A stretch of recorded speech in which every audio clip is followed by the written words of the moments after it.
ढल गया दिन, हो गई शाम, जाना है जाने दो। अभी अभी आए हो, अभी अभी जाना है। आगे जाके क्या करोगे, पीछे मुड़ ढल गया दिन, हो गई शाम, जाना है जाने दो। अभी अभी आए हो, अभी अभी जाना है। आगे जाके क्या करोगे, पीछे मुड़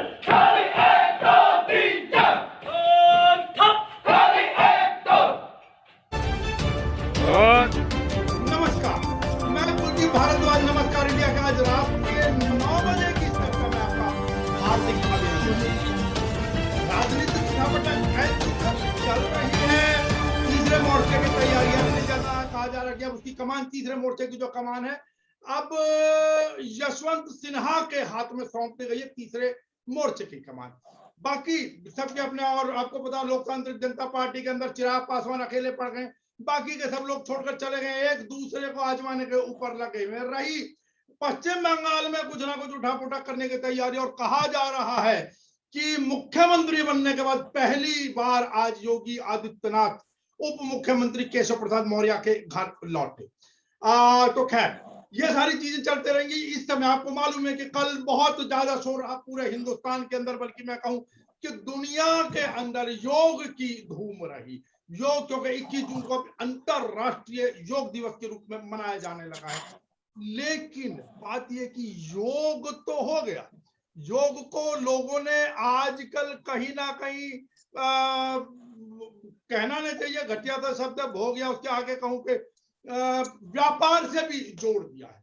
लेकिन ऐसा, और ठीक है योग का प्रचार प्रसार हो, लोग योग को अपनाएं, स्वस्थ रहने का एक अच्छा साधन हो सकता है। लेकिन मैं फिर स्पष्ट कर दूं, स्वस्थ रहेंगे बहुत अच्छी बात है, लेकिन कोई कहे कि मैं योग से इस बीमारी को 100% भगा दूंगा, तो उसके अंदर अभी क्योंकि अनुसंधान बहुत ज्यादा नहीं किए गए हैं। चलिए जो बात है, लेकिन बात यह कि ये तो नहीं है कि कहीं हम योग योग करते हुए पर्यावरण को भूल गए हो। योग के अंदर सांस ली जाती है, जो अंदर ऑक्सीजन खींची जाती है। जब पर्यावरण को नुकसान हो रहा होगा तो उसी योग के कारण जो मेरे शरीर के अंदर जाएगा, क्या वो वास्तव में उतनी शुद्ध ऑक्सीजन होगी? प्रश्न ये। जहां देखें वहां अंधाधुंध कटाई है, चाहे उत्तराखंड हो, उत्तर प्रदेश हो, दिल्ली हो। और इस समय जो सबसे ज्यादा चर्चा का विषय बना हुआ है वो मध्य प्रदेश का बक्सवाहा का जंगल, जहां पर 382 हेक्टेयर से ऊपर के जो जंगल है उन्हें काटने का फरमान, मैं कहूं, एक तरीके से जारी कर दिया गया है। और यह फरमान से भी अगर ज्यादा कहूं तो कहीं ना कहीं उनको अनुमति भी मिल चुकी है। और जिसके अंदर पेड़ जो सरकारी खाते के अनुसार काटे जाएंगे वो 2,15,837 से ऊपर सरकारी रिकॉर्ड के अनुसार कटेंगे। बाकी आप समझ सकते हैं कि दूसरा किस तरीके से काम चलेगा। इसी के ऊपर चर्चा करने के लिए मेरे साथ उत्तराखंड जनता पार्टी से देवचंद उत्तराखंडी जी, आप प्रदेश के महासचिव हैं उत्तराखंड से। देवचंद उत्तराखंडी जी, आपका हार्दिक अभिनंदन। मेरे साथ भारतीय अपना समाज पार्टी से राजन सिंह जी, उत्तर प्रदेश, पूर्वी उत्तर प्रदेश में कहूं तो आपका भी हार्दिक अभिनंदन राजन सिंह जी। मेरे साथ राजेश दुबे। राजेश दुबे जी, आपसे निवेदन है अपने मोबाइल को ऐसे कर लें, हॉरिजॉन्टल अवस्था में कर लें। जी बिल्कुल ठीक है। राजेश दुबे, यद्यपि राजेश दुबे जी अखिल भारतीय ब्राह्मण महासभा मध्य प्रदेश के अध्यक्ष हैं, लेकिन साथ साथ आजकल एक और मुहिम से जुड़े हुए हैं। उनकी मुहिम है कि मध्य प्रदेश के 2 हिस्से कम से कम करा देना। विंध्याचल की जो मांग चल रही है एक नए प्रदेश के लिए, उस मुहिम से बड़े जोर शोर से आप जुड़े हुए हैं। और मेरे साथ भोपाल मध्य प्रदेश से आरटीआई कार्यकर्ता और विशेष रूप से पर्यावरण पर काम कर रहे अजय दुबे जी। अजय दुबे जी, आपका भी हार्दिक अभिनंदन। मैं शुरुआत अजय दुबे जी आप ही से कर दूं। आप थोड़ा सा प्रकाश डाल देंगे इसके ऊपर कि क्या है ये, और इससे सबसे बड़ी क्या है, ये तो सबकी नजर में आ गया है। एनजीटी में मामला चला गया है, उसके क्या परिणाम होंगे ये भी ज्यादातर लोगों को पता है, लेकिन उसके वास्तविक नुकसान क्या क्या, मानव प्रजाति पर हीरा खनन के लिए जो बात हो रही है, कहते हीरा है सदा के लिए। अरे जब मनुष्य नहीं रहेगा, मनुष्य का जीवन ही नहीं रहेगा, मनुष्य स्वस्थ ही नहीं रहेगा, तो हीरे का क्या करेगा। है फिर भी इस मुद्दे पर प्रकाश डालने के लिए अजय दुबे जी। नमस्कार आदरणीय भाई साहब, और मैं इस सुअवसर पर जो भी मेरी जानकारी है वो आप लोग के समक्ष रखूंगा, और ये उम्मीद करूंगा कि आप लोग भी इस विषय पे जो भी सुझाव सलाह देंगे तो इस बकसवाहा को बचाया जाए। बकसवाहा जो जंगल है 350 हेक्टेयर के करीब उसकी जमीन तत्कालीन कांग्रेस सरकार जब कमलनाथ मुख्यमंत्री थे 2019 में ये बिरला को दी गई है। 50 साल की लीज पे है और करोड़ों रुपए इसको सरकार राजस्व मान रहा है। इसी के बिल्कुल पास में हमारे भारत की इकलौती जो डायमंड माइंस है पन्ना की, वो भी वहीं पास में है। और डायमंड माइंस पन्ना की जब हम लोग चर्चा कर रहे हैं तो अभी बंद है, कुछ एनवायरमेंटल क्लियरेंस का रिन्यू होना था। और पन्ना की जो माइंस है वो पन्ना टाइगर रिजर्व, बुंदेलखंड का इकलौता टाइगर रिजर्व है, उसमें उसका कुछ हिस्सा उस टाइगर रिजर्व के अंदर भी आता है। तो डायमंड भी है, टाइगर भी है। बक्सवाहा की जब बात करें तो बक्सवाहा के बारे में जो निर्णय तत्कालीन कांग्रेस सरकार ने 2019 में लिया, वही निर्णय भाजपा सरकार ने भी उसको कंटिन्यू किया। राजनेता या राजनीतिक दल पर्यावरण की जब कब्र बनती है तो दोनों साथ में मिलकर मिट्टी डाल देते हैं।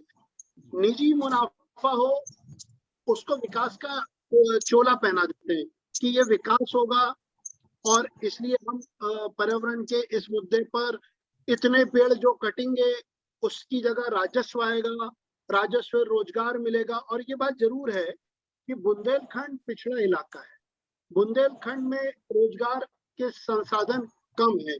बुंदेलखंड डकैत समस्या से भी पीड़ित रहा है, सूखा समस्या में पीड़ित रहा है। बुंदेलखंड के लिए तत्कालीन केंद्र सरकार ने मनमोहन सिंह जब थे बुंदेलखंड पैकेज दिया, उस बुंदेलखंड पैकेज में भारी भ्रष्टाचार हुआ, उसमें भी पौधारोपण होना था, वन संरक्षण होना था। गंभीर बात यह है कि जब तक राजनीतिक दल अपने घोषणा पत्र मैनिफेस्टो में पर्यावरण को नहीं रखेंगे, या वन या जंगल या इन जो आवश्यक चीजें अति आवश्यक, तब तक कोई राजनीतिक विचारधारा पर्यावरण के संरक्षण में नहीं आएगी। कागजों में कानून चलेगा।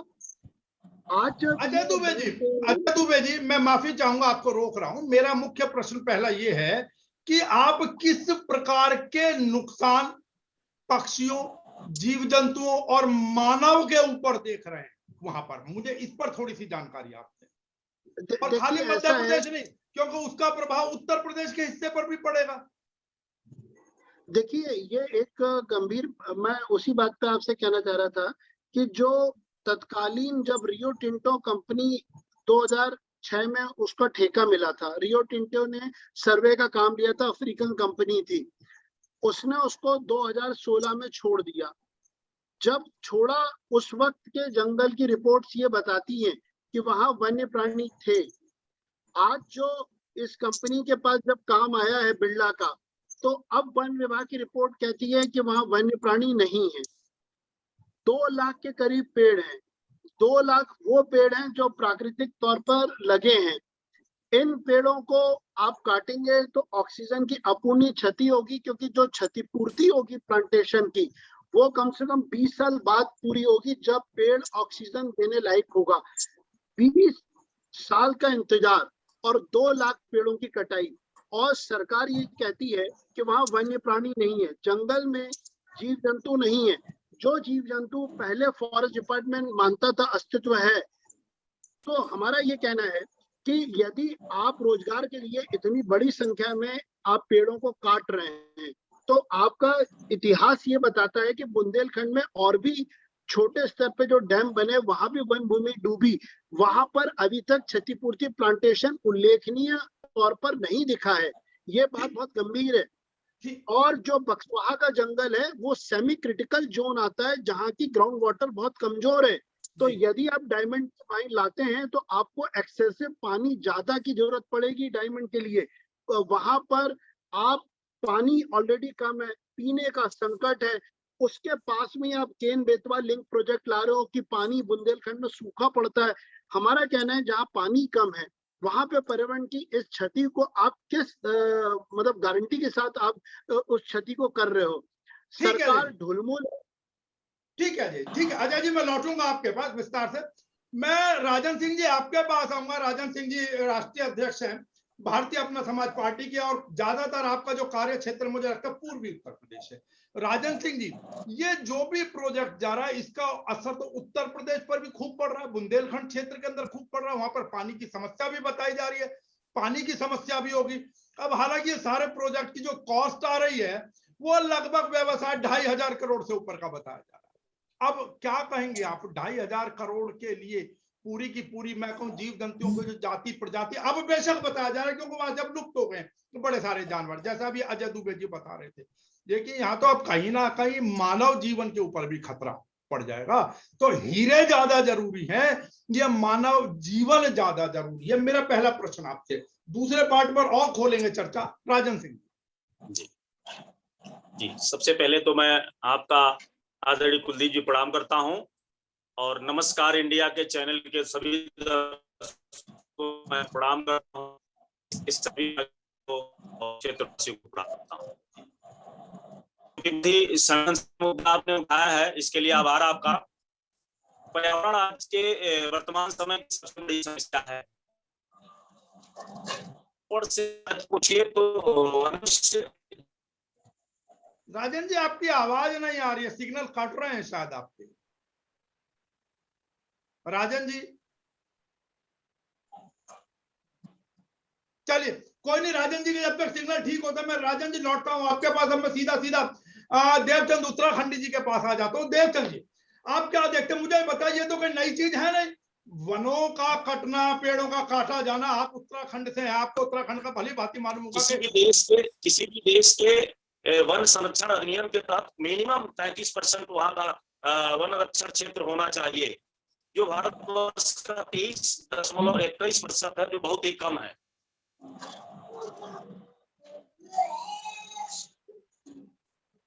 राजन जी आपकी वीडियो भी चली गई है, आपकी आवाज भी नहीं आ रही है। मैं थोड़ी देर में आपके पास लौटूंगा। मैं इसका जवाब पहले देवचंद उत्तराखंडी जी से ले लेता हूं। देवचंद जी आप क्या कहेंगे, क्या कोई भी सरकार सबक नहीं लेना चाहती, या इस विकास की अंधाधुंध दौड़ के अंदर ये पेड़ वन जीवन इनका ऐसे ही नुकसान होता रहेगा? और जबकि इसके बारंबार परिणाम देखे गए, उत्तराखंड में जो 2013 में त्रासदी आई थी वो सबने देखी है। मैं और आपको थोड़ा सा जोड़ दूं, मुझे याद है 2003 के आसपास मैं कभी गाड़ी लेकर आपके देहरादून से ऋषिकेश की तरफ आया करता था, तो बड़े बड़े पेड़ हुआ करते थे, ऊंचे ऊंचे कहने, गाड़ी चलाने में भी आनंद आता था, माहौल एक अलग हुआ करता था। आज तो सिर्फ और सिर्फ पत्थर रह गए, कुछ बचा ही नहीं है, कॉलोनीज कट गई है। हरिद्वार के पास आप देख लीजिए क्या हाल है, डेवलपमेंट के नाम पे मुझे लगता है 500-700 साल पुराने पेड़ उड़ा दिए गए हैं। कहा जाता है उस समय छोटी छोटी तितलियां और दुनिया भर के पंछी पक्षी आज कहां नजर आ रहे हैं? क्या कहेंगे देवचंद जी, क्या ऐसी कोई सरकार सबक नहीं लेगी? और उससे भी बड़ी चीज, क्या कोई खड़ा होगा? मेरा दूसरे राउंड में यह भी सवाल रहेगा कि क्या कोई खड़ा होगा तरीके से, क्योंकि कोर्टों के, मैं क्षमा चाहूंगा कोई कुछ भी कह लीजिए, लेकिन वास्तविकता यह है कि आखिर में डेवलपमेंट के नाम पर कोर्ट से भी कुछ छोटी मोटी रिस्ट्रिक्शन लगा के परमिशन मिल जाती है। साहब कैसे बचेगा ये जीवन? पंछी पहले पशु गए, फिर पक्षी गए, अब छोटे छोटे जीव गए, आगे तो मनुष्य जा रहा है। इस बात क्या कहेंगे आप? देवचंद उत्तराखंड। नमस्कार भारद्वाज जी, पहले तो मैं आपका बहुत बहुत धन्यवाद करता हूं कि आपने आज इस मंच पे हमें बुलाया, और बहुत ही बढ़िया सुंदर टॉपिक है। और इस टॉपिक से शुरू करने से पहले मैं अपने पर्यावरण विरुद्ध जो हमारे स्वर्गीय श्री सुंदरलाल बहुगुणा जी को आपके माध्यम से आज नमन करता हूं, और उनके से सीख लेकर के मैं आपके पास कुछ अपने तथ्य रखना चाहता हूं। मैं मध्य प्रदेश, जहाँ की आप बात कर रहे हैं, मैं वहाँ की भौगोलिक परिस्थिति से अच्छी तरह से जानकारी रखता हूँ, क्योंकि मैंने भोपाल में भी, जबलपुर में भी नौकरी की है। तो मैं ये समझ सकता हूँ कि भोपाल की स्थिति, अभी मैं वहाँ की नहीं बताऊंगा। जो आम क्वेश्चन आपका था कि इस प्रकार से जंगलों का कटान का होता है, क्या है कि जो हमारे सरकारें बनती हैं वो किसी विजन किसी मतलब किसी का भी क्या बोल सकते हैं उसको, वेलफेयर रखे बिना अपने अपने कार्यों को थोपती है। और इसमें तो सबसे पहले तो भ्रष्टाचार की बू आती है। सरकार जब बनती है तो वो भ्रष्टाचार को लेकर ही काम करती है।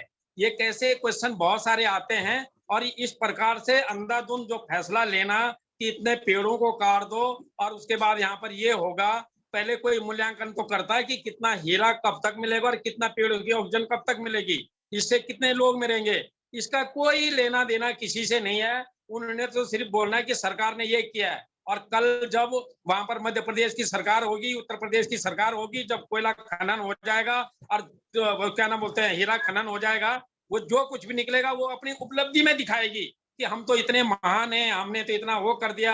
पर ये नहीं बोलेगी कि हमने इतने पक्षी मार दिए, इतना ऑक्सीजन का लॉस कर दिया। आज अगर ये ऑक्सीजन की प्रॉब्लम, इन पेड़ों का कटान का प्रॉब्लम नहीं होता श्रीमान, तो आज जो ऑक्सीजन खरीद के लाओ डब्बे में, ये नौबत नहीं आती। पहले ही हम पानी जो खुले में पीते थे, स्रोतों में पीते थे, आज बोतलों में पी रहे हैं। उसी प्रकार जब हम खुले में सांस लेते थे, आज हम उनको ऑक्सीजन के सिलेंडरों में ले रहे हैं। कितनी बड़ी विडंबना है। आपने अभी लेकिन देवचंद जी, मैं आपको रोक रहा हूं, सरकारें तो करती रहेंगी कहीं ना कहीं कुछ ना कुछ, रोकेगा कौन जी?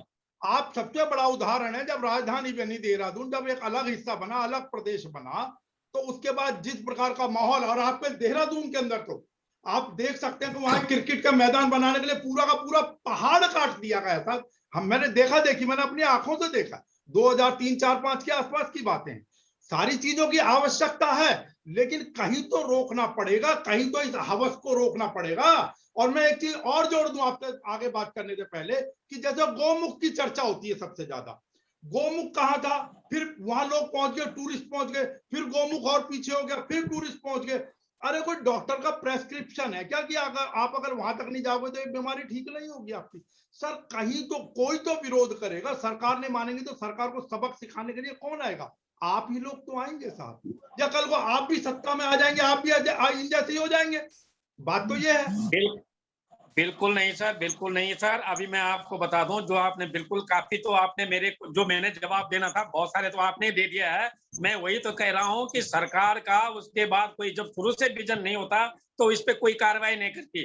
पर्यावरण पर उनकी कोई विजन नहीं होता, यात्रा और उनके बाद पर उसको पर्यटन पर कोई विजन नहीं होता। अब मैं आपको एक छोटी सी बात बता दूं यहाँ पर कि हमारी उत्तराखंड जनता पार्टी ने पार्टी गठन करने से पहले विजन पत्र बनाया है, और उसमें सेवानिवृत्त सैनिकों का, क्योंकि मैं भी सेवानिवृत्त सैनिक हूं, सेवानिवृत्त सैनिकों की सर्विस यूटिलाइज करने के लिए हमने सबसे पहले अपने विजन पत्र में ये रखा है कि हम अपने पहाड़ों को जो खाली पड़े हैं उन पहाड़ों को हरा भरा करेंगे। और साथ ही अब एक ऐसा और भी नियम हम बनाएंगे कि हम जो आदमी जो हम एक वृक्ष 100 पुत्र समान खाली बोल देते मुंह से, वो नहीं। एक तो कुछ रूलिंग में भी प्रॉब्लम आती है, आप इस बात को गहराई से समझें। कई पहाड़ों में ऐसा होता है कि अगर मैंने अपने खेत में पेड़ लगा दिया, उसको काटने के लिए तो सरकार की अड़चन आ जाती है, वहां पर फॉरेस्टर आ जाता है, बिना नाप लगाए कटने नहीं देता है। दूसरी तरफ विकास का नाम पर अंधाधुंध जंगल काट देता है। तो इसको फ्लेक्सिबल बनाएंगे, जहां पर अगर विकास का होना है, पेड़ कटने हैं, तो उसके चारों तरफ या उसके साथ साथ, जैसे अभी हमारे यहाँ रेलवे लाइन जा रही है, बहुत अंधाधुंध पेड़ कट चुके हैं, ये हम देख रहे हैं। लेकिन हमने इन सरकारों का आज तक इसलिए विरोध नहीं कर रहे थे, कभी तो समझ लौट के आएगी। जब नहीं आ रही है तो हमारा उत्तराखंड जनता पार्टी का उत्पन्न हो चुकी है और वो अब काम करेगी। हम जनता के बीच में अपना विजन लेटर लेकर जाएंगे, विजन पत्र लेकर जाएंगे, कैसे काम करेंगे वो बताएंगे। ठीक है देवीचंद जी, दूसरे हिस्से में चर्चा के दूसरे के हिस्से के अंदर समाधान की तरफ पढ़ेंगे, इन चीजों को लेंगे। और मेरा प्रयास होता है हमेशा, मैं एक दिन में बहस नहीं छोड़ देता या चर्चा नहीं छोड़ देता। मेरी कोशिश होती है, अगर कोई इस प्रकार के गंभीर मुद्दे होते, राजनीतिक मुद्दे तो रोज आते हैं हम लोगों के पास में, आप लोगों के पास। जी सर, बहुत बढ़िया। लेकिन इस प्रकार के जब मानवता से जुड़े कुछ मुद्दे होते हैं तो ऐसी चर्चा, क्योंकि एक दिन में पूरी बातें नहीं हो पाती, एक दिन में ना मैं पूरी सुन पाता, ना आप लोग पूरी कह पाते। बल्कि मैं तो कहूँ, ये कुछ ऐसे विषय होते हैं जहां पे हम लोगों को भी आप लोगों से सीखने को मिलता है। बहुत सच्ची सीधी सी बात है। अजय दुबे जी का अपना एक अनुभव है, आप लोगों का अपना अनुभव है, राजन सिंह जी का अपना अनुभव है। अब मैं आता हूं राजेश दुबे जी के पास। राजेश दुबे जी, मुझे ये बताइए, अभी जी नमस्कार, जिस प्रकार बात सबने की, पेड़ों की अंधाधुंध कटाई आप ही के प्रदेश में हो रहा है, बक्सवा के अंदर हो रहा है, और ऐसे ही समय के अंदर आप प्रदेश के बंटवारे पर तुले हुए हैं, आप एक और विंध्य प्रदेश की मांग कर रहे हैं बैठकर। सबसे बड़ी दिक्कत क्या होती है कि नया प्रदेश तो बन जाता है। पहले जब सूचना क्रांति नहीं थी तब एक अलग विषय था, लेकिन आज सूचना क्रांति सारी की सारी चीजें। आपने कभी गौर किया कि जब नए प्रदेश बनते हैं तो वहां पर कंक्रीट के जंगल उगते हैं। सबसे ज्यादा जो नुकसान होता है वो पर्यावरण को होता है। आप यहाँ एक नई राजधानी खड़ी करेंगे, कितने पेड़ कटेंगे, कितना धुआं बढ़ेगा। और कहना नहीं चाहिए लेकिन यह कटु सत्य है कि कितनी गुंडागर्दियां बढ़ेंगी, क्योंकि नेताओं के अपने अपने कुछ गुंडे भी पले होते हैं। मुझे कहने में कोई गुरेज नहीं है। तो आप ठीक है, बनवाइए, विंध्य प्रदेश बनवाइए, सारी चीजें बनवाइए, वो आप लोगों का राजनीतिक उद्देश्य भी हो सकता है, लेकिन सबसे बड़ी चीज, सबसे पहले मानवता तो बचाइए। सबसे पहले उन लोगों को तो बचाइए, उनके स्वास्थ्य को तो बचाइए। आज कहा जा रहा है कोरोना भी शायद अगर हमारे जंगल और या बाकी की चीजें तरीके से होती तो हो सकता है इतना इफेक्ट ना डाल पाता। अभी जैसे देवीचंद जी कह रहे थे कि भाई वो जो पानी जो पहले खुले में पी लिया करते थे, मुझे याद है देवीचंद जी एक समय में कुल्लू से मनाली की तरफ जाया करते थे, तो मुझे बहुत शौक था ऐसे प्राकृतिक जगहों पर जाने का। तो 350 से ऊपर झरने हुआ करते थे अकेले कुल्लू से मनाली के बीच में, 50-52 किलोमीटर। आज एक भी नहीं है साहब, सब सूख गए, और इसी पर्यावरण के कारण। जी दुबे जी, अब मुझे बताइए आपकी प्राथमिकता क्या होगी? आप लोग क्यों नहीं जन आंदोलन में सहयोगी बनते? दुबे जी आपकी आवाज नहीं मिल रही है हमें। दुबे जी आपकी आवाज नहीं आ रही है। अपना वो स्विच ऑन करें, वहां से अनम्यूट करें अपने मोबाइल से अनम्यूट करें। मोबाइल से बटन होगा एक छोटा सा माइक, उसको टच करें। आपकी आवाज नहीं आई है। आपका वो ढीला है तार मेरे ख्याल से मोबाइल के अंदर, ये जो माइक, ये जो ईयरफोन का। हेलो। हाँ जी, अब आई, हेलो। बोलिए बोलिए बोलिए। हाँ माननीय भरद्वाज जी, एक तो प्रणाम आपको। आपने ऐसे समकालीन समय में चर्चा रखी है जब बिना ऑक्सीजन के एक ऑक्सीजन के लिए लोग तरस रहे थे। दुबे जी मैं और आपको उसका रोक कारण रहा था हूँ। दुबे जी एक सेकंड, अपने आप को बीच में कर लीजिए कैमरा के, आप बिल्कुल कॉर्नर पर हैं, संभव हो तो अच्छा, थोड़ा सा बीच बीच में में। सेट। हाँ जी बोलिए हाँ, बोलिए जी ये। बोलिए। ऐसे समय में आपने चर्चा रखी है जब इस देश के अंदर में ऑक्सीजन की आवश्यकता थी। देखा लोगों ने कि ऑक्सीजन के अभाव से लोग खत्म हो गए। बक्सवाहा हमारे मध्य प्रदेश में और बिंद क्षेत्र में ही है सर। और बक्सवाहा में जिस तरह से सरकार ने बिरला से समझौता करके, खास तौर से जिस हम बिंद क्षेत्र के मध्य प्रदेश के, वो टाइगर स्टेट कहलाता सर, और टाइगर सफारी है वहां पर, और वन प्राणियों के साथ भी गलत कर रही प्रदेश सरकार। दूसरा, वहां पर लाखों पेड़ काटे जाने, और ये स्थिति हो रही कि एनवायरमेंट के लिए बड़ा खतरा। वहां सिर्फ वहां पर पत्थरों की कीमत जो है करोड़ों में है और इंसान की कीमत कौड़ियों में है सर। ये स्थिति वहां पर, ऐसे बेरोजगारी बुंदेलखंड और मध्य प्रदेश के अंदर में। और एक और योजना चला रही है जो आपने देखा होगा, बेतवा वाली लिंक वाली। बेतवा नदी पूरे मध्य प्रदेश से निकलती है, और पानी क्या नदी, और पानी पन्ना को नहीं मिल रहा वहां पे, वहां के लोगों को पानी नहीं मिला, ये अभाव है। दूसरा, बिंद क्षेत्र जो है सबसे ज्यादा फॉरेस्ट एरिया मध्य प्रदेश के अंदर है, कहीं तो बिंद क्षेत्र। लेकिन जिस तरह से फैक्ट्रियां लगाई जा रही है, अंधाधुंध एनओसी दी जा रही, एनजीटी कोई काम नहीं कर रहा, बड़े बड़े पहाड़ों का उत्खनन हो रहा है। सुनिए, जहाँ भगवान राम पथ गमन है, जहाँ पर कहते हैं गिद्ध, जहाँ पर भगवान राम ने राक्षसों का संहार किया था, एक सिद्धा पहाड़ है सर, चित्रकूट के पास। वहां पर लेट्रॉइड बॉक्साइड का इस तरह का अवैध उत्खनन होता है, जिससे कि वहां के पहाड़ धराशायी हो गए। एनवायरमेंट के लिए इतना बड़ा खतरा मध्य प्रदेश में है, सबसे ज्यादा अवैध उत्खनन के चलते। राजेश जी मैं आपको रोकूंगा। राजेश जी सुनिए मेरी बात, ये सारी समस्याएं अब सबको नजर आ चुकी है और आपको भी पता है। अगर मेरा सवाल तो यहाँ होता है कि इसको बचाया कैसे जाए, पर्यावरण को।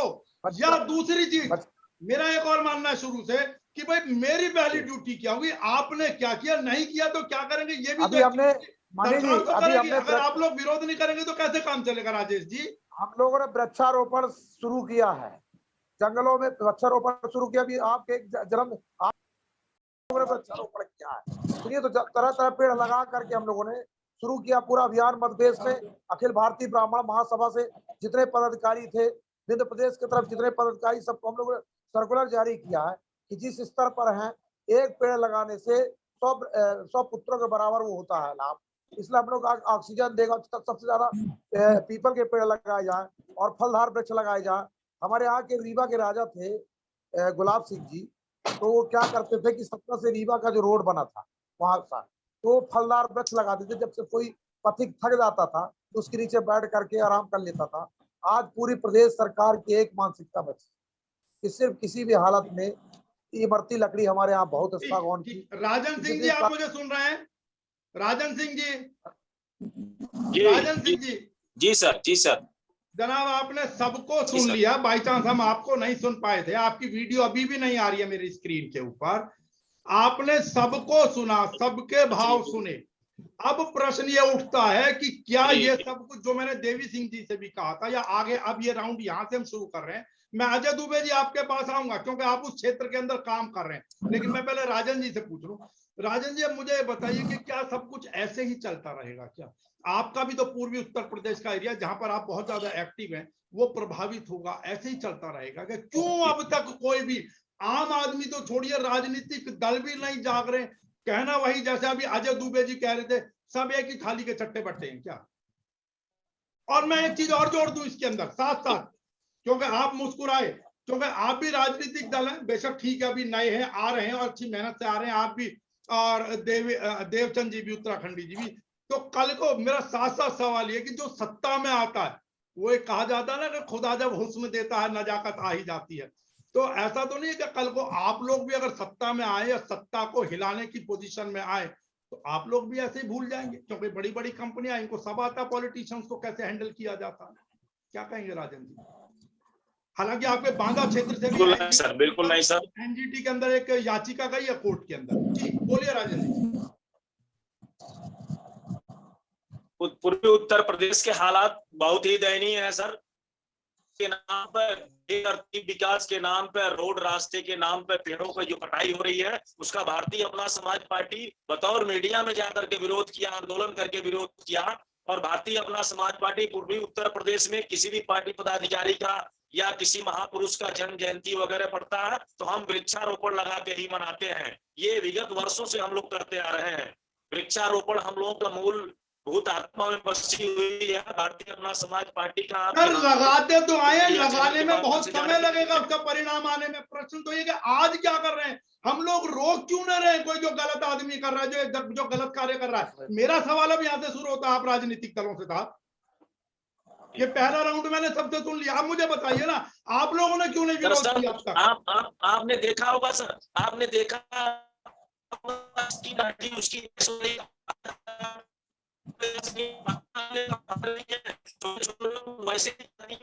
राजन जी आपका सिग्नल बिल्कुल नहीं है, मैं माफी चाहूंगा, आपकी आवाज मुझे बिल्कुल भी नहीं मिल पा रही है, मैं माफी चाहूंगा। अजय दुबे जी, अजय दुबे जी, अब आप मुझे बताएं कि क्या मानव जीवन इतना कमजोर है? और आप जो काम कर रहे हैं, आप आरटीआई कार्यकर्ता हैं, आपको अनेकों समस्याओं का भी सामना करना पड़ता होगा ऐसे बड़े बड़े बिजनेसमैन और पॉलिटिशियंस के निर्णयों के बीच में। तो आपको अजय दुबे जी, अजय जी आपकी आवाज चली गई, आप अनम्यूट करें। अजय जी अपनी स्क्रीन से अनम्यूट करें। जी आदरणीय भाई साहब, बोलिए बोलिए अजय जी बोलिए। मैं ये कहूंगा कि ईश्वर की कृपा से आवाज बिल्कुल सबसे बड़ी ताकत है एक्टिविस्ट की जी। तो आपने कहा और आवाज आ गई वापस।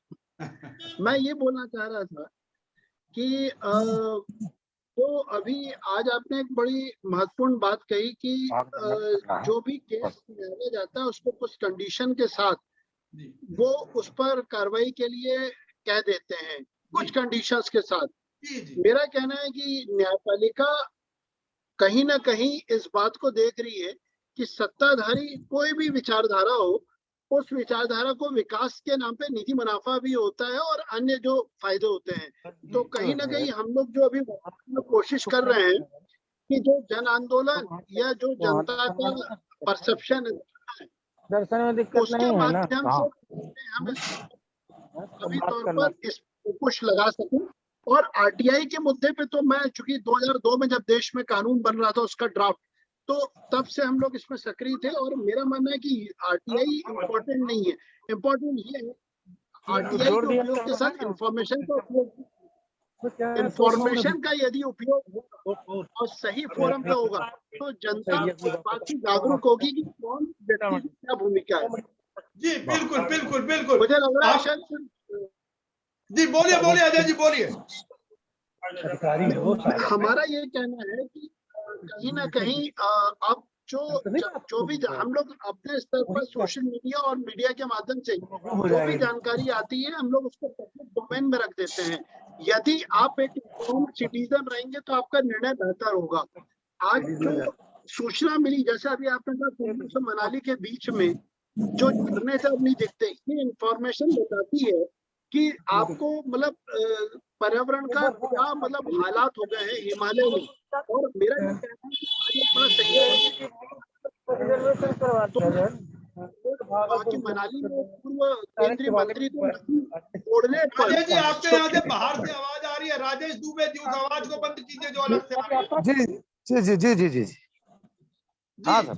जी अजय जी बोलिए। हाँ मेरा ये कहना था कि जब आज मनाली का उल्लेख आया और बक्सवाहा का, तो दोनों में एक बड़ा कोइंसिडेंस देखिए कि मनाली में केंद्रीय मंत्री तत्कालीन ने नदी की सतलज को मोड़ दिया था अपने रिजॉर्ट के लिए। तो सुप्रीम कोर्ट ने जो दंड लगाया था और उसको रीस्टोर किया था नदी को, वो आज तक पर्यावरण की दुनिया में लैंडमार्क जजमेंट है, मेहता जजमेंट है मनाली का। और वही जो शख्स थे उन्होंने ही बक्सवाहा को पर्यावरण के मुद्दे पर बिल्कुल नीलाम कर दिया। और हम उम्मीद करते हैं कि यही अजय जी मैं यही कह रहा था, जब अपने हाथ में सत्ता आती है तो फिर निर्णय कुछ और हो जाता है। और आपने जो कहा, अब मेरे पास आखिर के 5 मिनट है आज के लिए, मैं यही चाहता हूं इस चर्चा के माध्यम से एक मूवमेंट खड़ी हो। इसीलिए मैंने राजेश दुबे जी को इस चर्चा के अंदर रखा है। ये मध्य प्रदेश से है, ये प्रदेश के बंटवारे में भी है, संगठन के साथ में बहुत तगड़े एक्टिविस्ट हैं, इसमें कोई दो राय नहीं। जिन लोगों को आंदोलन खड़ा करना चाहिए, इसीलिए इन लोगों को, राजन सिंह जी को, क्योंकि ये उत्तर प्रदेश में लगे हुए, इन लोगों को इसीलिए रखा है। देवचंद जी आप मुझे बताइए ना, आप कैसे कैसे काम चलेगा साहब? क्या अब आपने बता दिया इतने पेड़ कट गए, सरकारों के पास क्या विजन नहीं होता है क्या कि हम ये पेड़ काट रहे हैं, प्लानिंग 5-6 साल पहले बन जाती है, तो उतने पेड़ पहले लगा दिए जाए। वो बताया ना कि हमें 2 लाख पेड़ काटने हैं, तो जब ये कटने शुरू तब होंगे जब ये 2 लाख कुछ हो जाएंगे अगले 10 साल के अंदर। क्या ऐसी प्लानिंग सरकार के अंदर दिमाग वाले बैठे नहीं है क्या, या सब इसी शौक के अंदर बैठे होते हैं? देवचंद उत्तराखंड जी।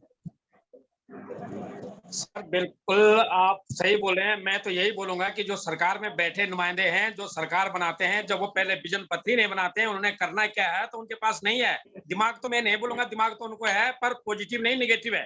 तो मेरा कहने का मतलब यह है कि हमारी तरह वो देवचंद भी जी अगर कुछ विजन कहने पत्र से पहले पहले बना देते। सोच भी लीजिएगा, क्योंकि लग रहा है कि अगली बार आपके पास भी सत्ता का एक हिस्सा आने की तैयारी में है। ये देख लीजिएगा कल को ये कोई बात नहीं सर, हो सकती है। हम अपने विजन पत्र से बिल्कुल नहीं हटेंगे। हमने जो विजन पत्र आज बना दिया, सरकार में आने के बाद विकास का जो मॉडल बना दिया, उसको आज से ही लेकर चलेंगे।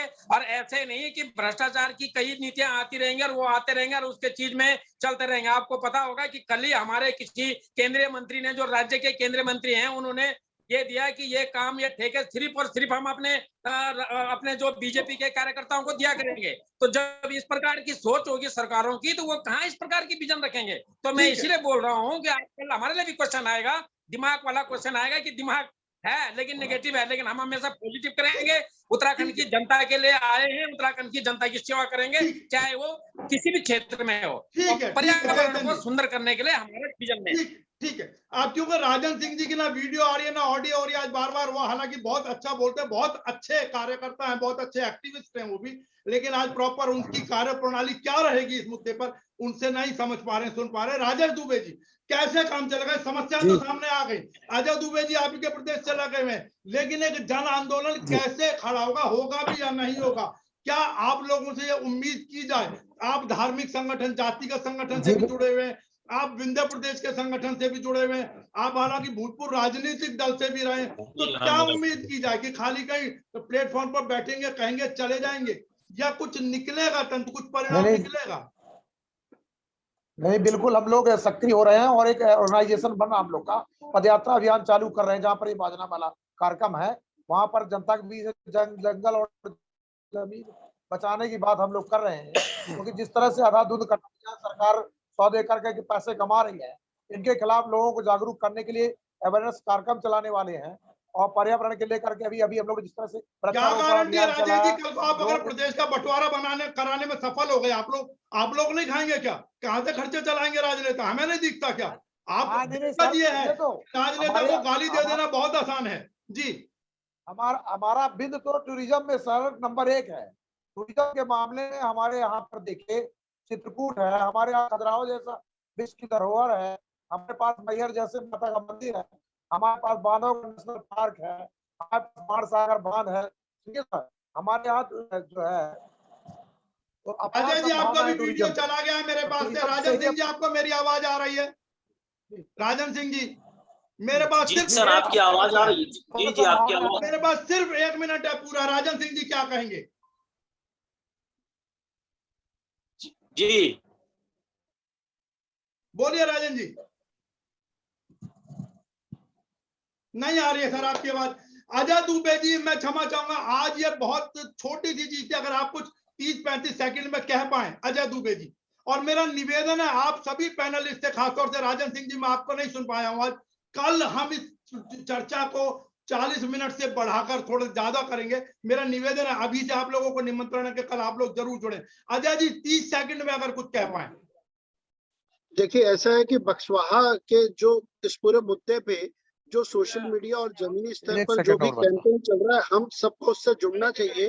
और हम अपने, और ये मामला क्योंकि हाईकोर्ट, मध्य प्रदेश हाईकोर्ट में भी लंबित है और एनजीटी में भी लंबित है, और आने वाले दिनों में बक्सवाहा के मुद्दे पर एनवायरमेंटल क्लियरेंस के लिए जन सुनवाई होगी, वाइल्ड लाइफ क्लियरेंस के लिए जन सुनवाई होगी। जन सुनवाई एक ऐसा मंच रहेगा जहां हम अधिकतम स्तर पर तथ्यात्मक विरोध करेंगे। अजय जी, मैं माफी चाहूंगा, नहीं प्रोग्राम बीच में कट जाएगा। आज की चर्चा में जुड़ने के लिए मैं आप लोगों का धन्यवाद करता हूँ।